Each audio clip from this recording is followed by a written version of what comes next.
Senator Michael Mullins, please. That's great. I want to welcome the Minister to the House. I think it's a very significant day for Seanad when the Public Health Alcohol Bill comes into the House for discussion. Senator Barrett is a man I admire a lot, and he usually speaks a lot of sense, and he usually has very good figures and statistics. But I have to fundamentally disagree with him on this particular issue. He's probably right in relation to elements of the revenue shift, but I think it would be long recognised that as a country we have an unhealthy relationship with alcohol, and I think this is an opportunity for major discussion as a country and in this House. And I think it's a wake-up call for us all, because I think there are figures that are out there in the public domain, and I want to acknowledge the wonderful work that has been done already in bringing this bill to fruition by the Minister, but by the Oireachtas Health Committee, by the significant contribution made by the Alcohol Health Alliance, and by the President of the Royal College of Physicians, Professor Frank Murray, and Alcohol Action Ireland, under the leadership of Suzanne Costello and Catherine Keane. And I think they have highlighted very significant areas that we should, as legislators, be concerned about. The fact that 1,000 people per year lose their lives as a result of alcohol abuse, and that's 5 times the number of people killed on the roads. And you know, we speak here very often about the very serious problem that we have with road deaths. And 5 times as many as that are killed or die as a result of alcohol abuse. 2,000 hospital beds are occupied as a result of over-abuse of alcohol. That's putting a huge strain on our health services. And 4 out of 10 children are reputedly abused as a result of alcohol abuse within families. And I met with the Samaritans yesterday, and they told me that a very significant number of calls that they will get over Christmas will be as a result of alcohol abuse and children being abused as a result of alcohol abuse within the family. There is little doubt that alcohol contributes very significantly to depression and to the increase in suicide levels. And the bill contains very important measures that I feel will make a very positive contribution towards reducing alcohol consumption.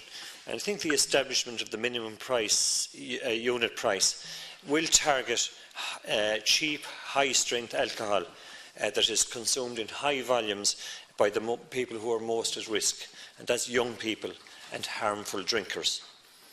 So the alcohol that's consumed in controlled environments, in restaurants, in our local pubs, those businesses have nothing to fear from this legislation. Curbing alcohol advertising, in my view, is long overdue, as indeed is the sponsorship of events where children are the majority participants in a particular event.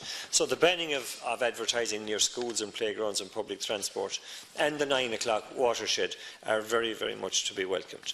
The labelling issue, I think, has been referred to by other speakers, and it is critical that meaningful information is easily accessible and readable on the labelling of products. The whole separation issue of products of alcohol from other products, I think, is critical. And I've spoken in this House on many occasions of the need to have separation in supermarkets to make it that bit more difficult for people, vulnerable people, to access alcohol. Time, and have to stick to while there'll be a cost involved, I think it will not be prohibitive. So others have spoken about the cancer increasing levels as a result of alcohol. But I think there's one area that we need to continue to, while today is a start, I think we cannot underestimate the power of the drinks companies and how they will try to counteract this legislation. And finally, I would say that we need to invest further in education. Because we have to finish at quarter past. Thank you. We need to invest further in education to highlight the harm being caused to young people by alcohol, and we should deal with this much more in our schools. Thanks very much. David Culnan. Welcome to the House, Minister, and I obviously will be supporting the bill. We're all aware of the devastating impact that alcohol misuse and abuse has on families, on individuals, on employers, and on the state. And it's estimated that it costs the state about 1.2 billion or 1,200 million euro a year in relation to healthcare costs. So any measures that can be put in place or will be put in place to reduce alcohol consumption, to reduce that burden, but also to reduce all of the other hurt which is caused by alcohol misuse and abuse as well, is obviously to be welcomed. I sat on the Health Oireachtas Committee for 2 years when I first came into the Seanad. One of your predecessors had set up a working group. I think it was an expert review group to look at these issues, to make recommendations. There was also an Oireachtas report as well, which I was part of. There was a subcommittee of Oireachtas members that put a lot of work into making recommendations, and there was a lot of consensus on many of the issues, which was good. So I think it's very interesting that we now have a bill that broadly reflects that consensus, and the broad support that the bill is getting, I think, shows that as well. So it isn't often that a Minister for Health, or this Minister for Health, has come into the Dáil or Seanad to be praised or to have a bill welcomed, but this certainly is one of them. According to Alcohol Action Ireland, alcohol-related harms cost each taxpayer in Ireland an estimated €3,318, which is incredible when you think about it. Research in relation to alcohol has found the following: 88 deaths every month in Ireland are linked to alcohol. 1 in 11 children say parental alcohol use has a negative effect on their lives. There are 1,200 cases of cancer each year from alcohol. 1 in 4 deaths of young men aged from 15 to 39 in Ireland is due to alcohol. 1 in 3 road deaths is alcohol related, and I'm sure there's many more facts which have been put on the record or could be put on the record. So we have, as a party, repeatedly called for the early introduction of a public health alcohol bill. I welcome the introduction of this bill. It is important. It marks the first time alcohol has been designated a public health issue, and I think this is to be warmly welcomed.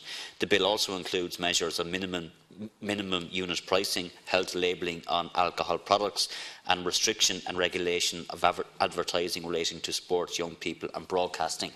I did have, and my party had, some concerns about minimum pricing, and we would have expressed those concerns at the committee hearings at the time.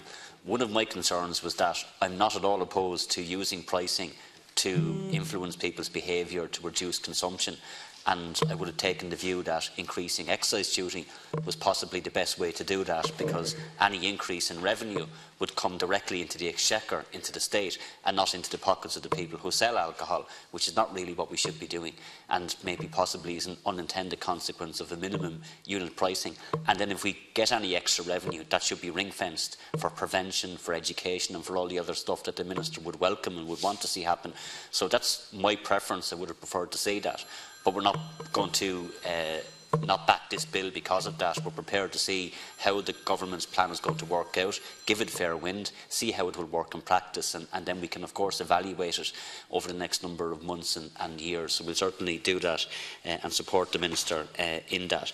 I think it's also important that it is an overarching policy. It is a package of measures, if you like. We had very lengthy discussions on advertising. We supported the watershed of no advertising of alcohol after 9 p.m. We saw that as a pragmatic measure, before 9 p.m. I should say, and not afterwards. So we have to be pragmatic and sensible in how we do things as well in relation to all these issues. But we also need to take really strong proactive, robust, positive measures. There's no point in half-baked measures. They have to be genuine. They have to have an impact. And there's no point in doing this if they don't have an impact. So I think, Minister, to finalise, I know we're up on time, you have done a very good job in listening to all of the stakeholders, all of those in the Oireachtas and elsewhere, and all of those advocate groups. I'm sure there was pressures coming from other groups as well. So this is a very welcome bill, and I commend you for it. And I very much hope that in a couple of years' time we will see the stats different, and we can look back and say the passage of this bill played a part in making that happen. Thank you. Senator John Crown, final speaker.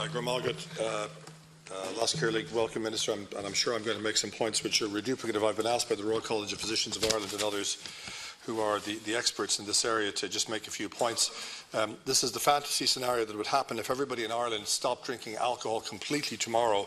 There would be an absolutely colossal decline in the incidence of liver disease. There would still be some non-alcoholic liver disease. There would be major decreases in the incidence of cancers of the head and neck, throat, esophagus, pancreas and breast. There would be a decrease in cancer of the liver. There would also be a decrease in domestic violence. There would be a decrease in violence in general.